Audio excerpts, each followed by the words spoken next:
Hélène Frade nous a rejoint pour la revue de presse. Bonjour Hélène. Bonjour Pauline. La presse, notamment ce matin, qui est dominée par ce qui s'est passé, ces violences, ces incidents qui ont eu lieu hier à Washington, au Capitole, qui a été envahi par des manifestants pro-Trump. Ça fait donc la une de la presse américaine ce matin. La foule des pro-Trump prend d'assaut le Capitole, titre The Washington Post, abasourdi par l'image surréaliste et glaçante de la police du Capitole. On le voit défendant, arme à la main, l'enceinte de la Chambre des représentants. Une photo choc qui va sans doute entrer dans l'histoire. À la une également du New York Post qui évoque l'invasion du Capitole par des manifestants chauffés à blanc par Donald Trump, qui martelait encore quelques instants seulement auparavant que la présidentielle lui avait été volée. Le président incite à l'insurrection, accuse The New York Daily News, avec l'image du Capitole en état de siège, un jour qui restera dans l'histoire de l'infamie, je cite. Des violences condamnées à l'unanimité par la presse américaine. Pour The Washington Post, ces violences prouvent l'existence, je cite, d'une conspiration séditieuse fomentée par Donald Trump. Trump est responsable de l'assaut sur le Capitole et il doit être sorti sans délai de la Maison-Blanche, écrit le journal, qui le juge inapte à rester à son poste pour les 14 derniers jours de sa présidence.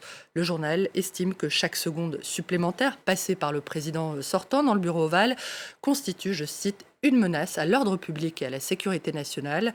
Ceci est une tentative de coup d'État, assène The Atlantic, en se défendant d'employer un terme mélodramatique ou ridicule.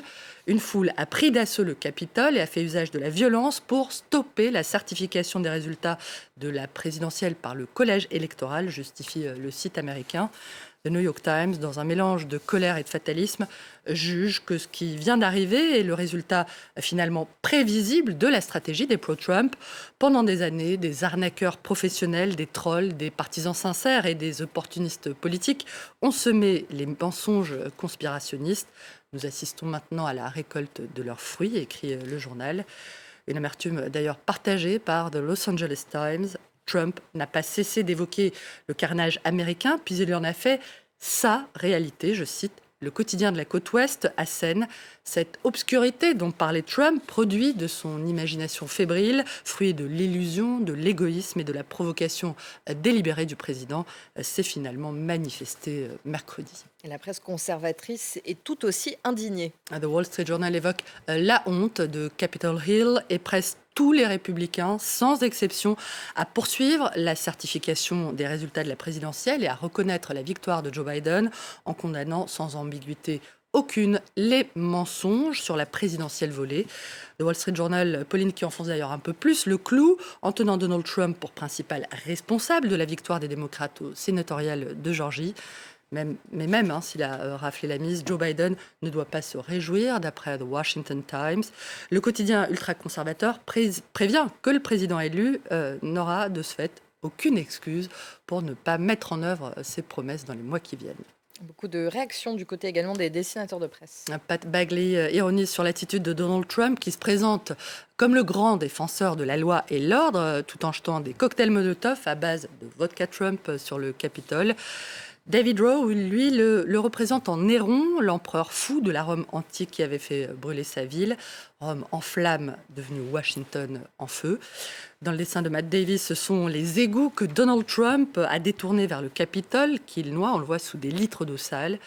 Dans un dernier dessin signé Glenn Lelièvre, le président sortant, on le voit, a déserté le bureau ovale, pris d'assaut par des forces de sécurité qui viennent y délivrer l'oiseau bleu de Twitter, pris en otage par Donald Trump, dont le compte, vous l'avez dit, a été suspendu cette nuit par le réseau social, tout comme Facebook et Instagram. C'est sans précédent.